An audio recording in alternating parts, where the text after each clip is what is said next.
आज जब इतनी बड़ी संख्या में विश्व भर में एक साथ नवकार महामंत्र का जाप किया है,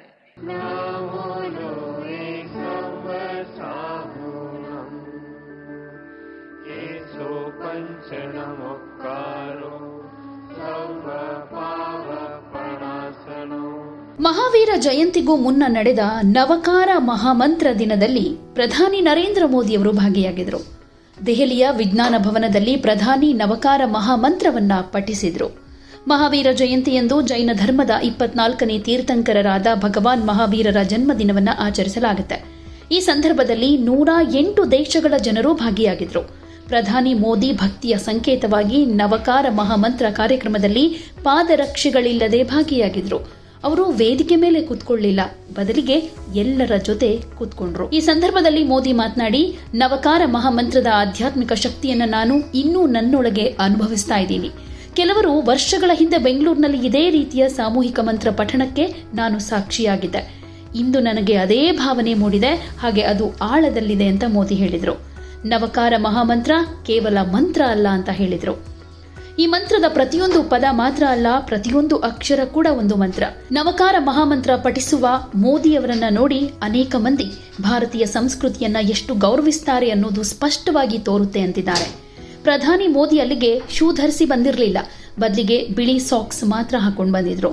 ನವಕಾರ ಮಹಾಮಂತ್ರದ ಕುರಿತು ಮಾತನಾಡಿದ ಮೋದಿ, ಈ ನವಕಾರ ಮಹಾಮಂತ್ರ ನಿಮ್ಮನ್ನ ನೀವು ನಂಬಿರಿ, ನಿಮ್ಮ ಸ್ವಂತ ಪ್ರಯಾಣವನ್ನ ಶುರು ಮಾಡಿ ಅಂತ ಹೇಳುತ್ತೆ. ಶತ್ರು ಹೊರಗಿಲ್ಲ, ಶತ್ರು ಒಳಗಿದ್ದಾನೆ ಅಂತ ಹೇಳಿದ್ರು. ಇದು ನಕಾರಾತ್ಮಕ ಚಿಂತನೆ, ಅಪನಂಬಿಕೆಯನ್ನ ತೆಗೆದುಹಾಕುತ್ತೆ. ಸ್ವಾರ್ಥ, ಶತ್ರು ಮತ್ತು ಅವರನ್ನ ಸೋಲ್ಸೋದು ನಿಜವಾದ ಗೆಲುವು ಅಂತ ಹೇಳುತ್ತೆ.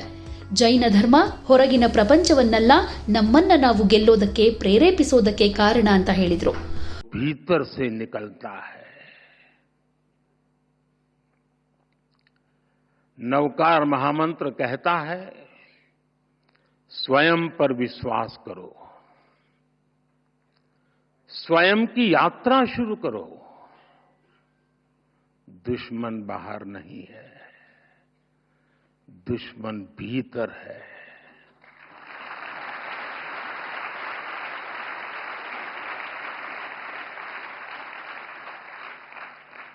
नकारात्मक सोच, अविश्वास, वैमनस्य, स्वार्थ, यही वे शत्रु हैं जिन्हें जीतना ही असली विजय है।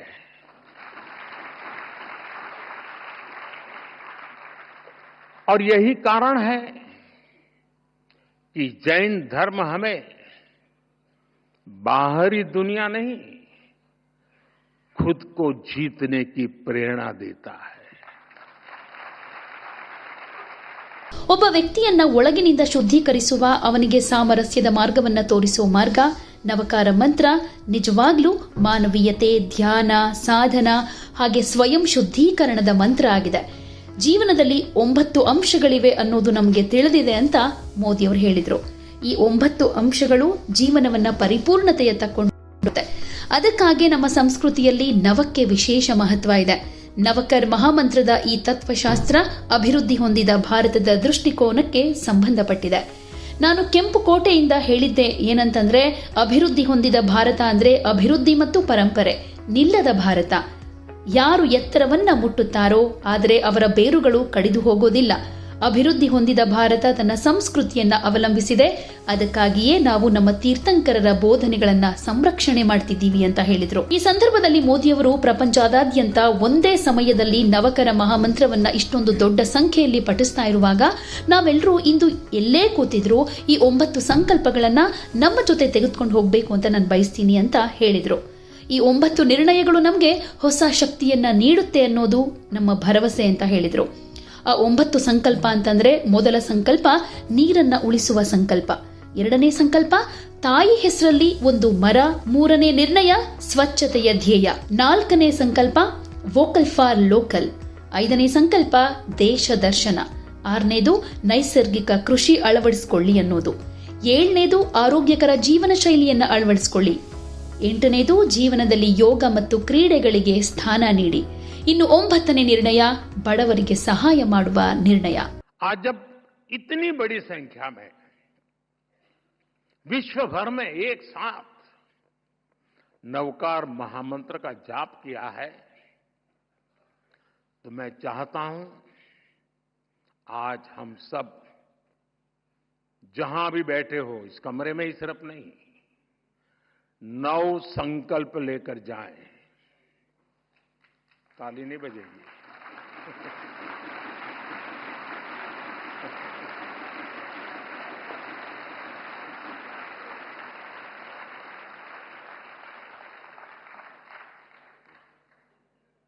क्योंकि आपको लगा कि मुसीबत आ रही है.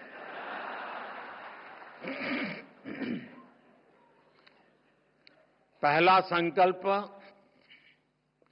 पानी बचाने का संकल्प.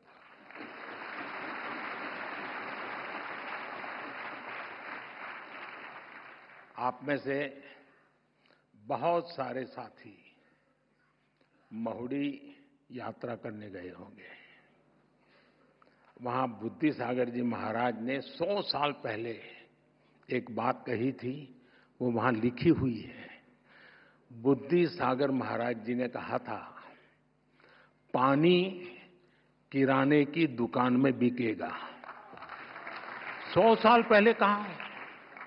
आज हम उस भविष्य को जी रहे हैं. हम किराने की दुकान से पानी पीने के लिए लेते हैं.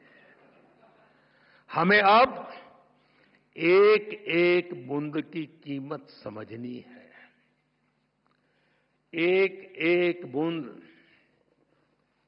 उसे बचाना, ये हमारा कर्तव्य है. दूसरा संकल्प, एक पेड़ मां के नाम.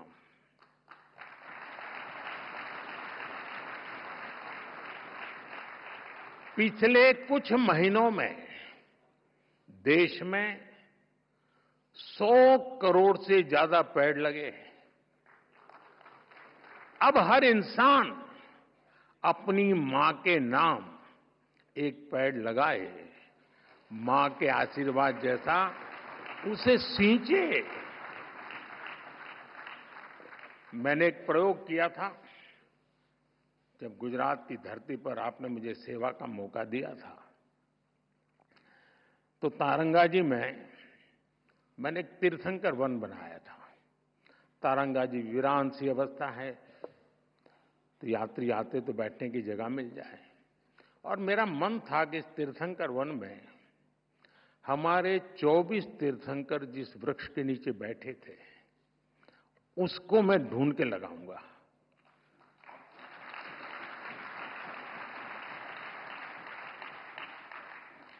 मेरे प्रयासों में कोई कमी नहीं थी, लेकिन दुर्भाग्य से मैं सिर्फ 16 वृक्ष इकट्ठे कर पाया था. 8 वृक्ष मुझे नहीं मिले. जिन तीर्थंकरों ने जिस वृक्ष के नीचे साधना की हो और वो वृक्ष लुप्त हो जाए, क्या हमें दिल में कसक होती है क्या? आप भी तय करें.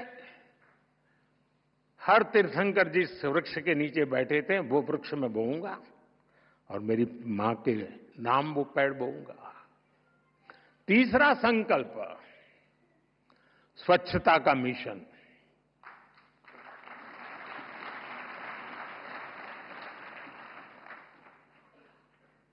स्वच्छता में भी सूक्ष्म अहिंसा है, हिंसा से मुक्ति है. हमारी हर गली, हर मोहल्ला, हर शहर स्वच्छ होना चाहिए. हर व्यक्ति को उसमें योगदान करना चाहिए. नहीं करोगे?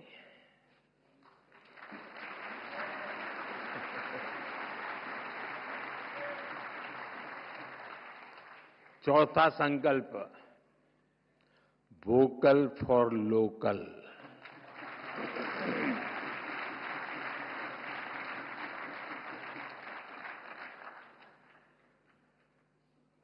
एक काम करिए, खास करके मेरे युवा नौजवान दोस्त बेटियां, अपने घर में सुबह उठने से लेकर के रात को सोने तक जो चीजें उपयोग करते होंगे, ब्रश, कंघी, जो भी, जरा लिस्ट बनाइए कितनी चीजें विदेशी हैं।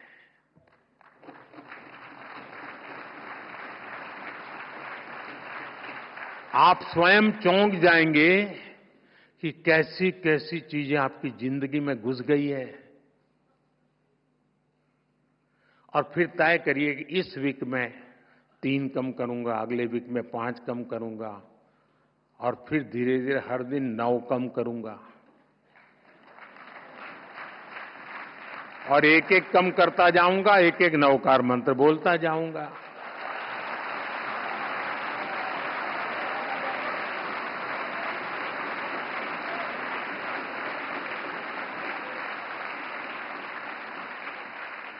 साथियों, जब मैं वोकल फॉर लोकल कहता हूं, जो सामान बना है भारत में, जो बिके भारत में भी और दुनिया भर में, हमें लोकल को ग्लोबल बनाना है।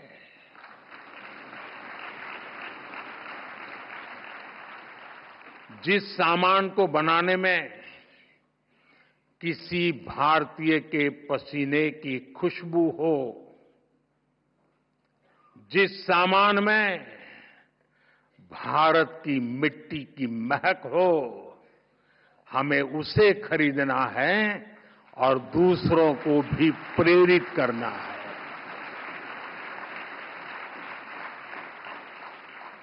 पांचवा संकल्प, देश दर्शन। आप दुनिया घूमिए, लेकिन पहले भारत जाने, अपना भारत जाने।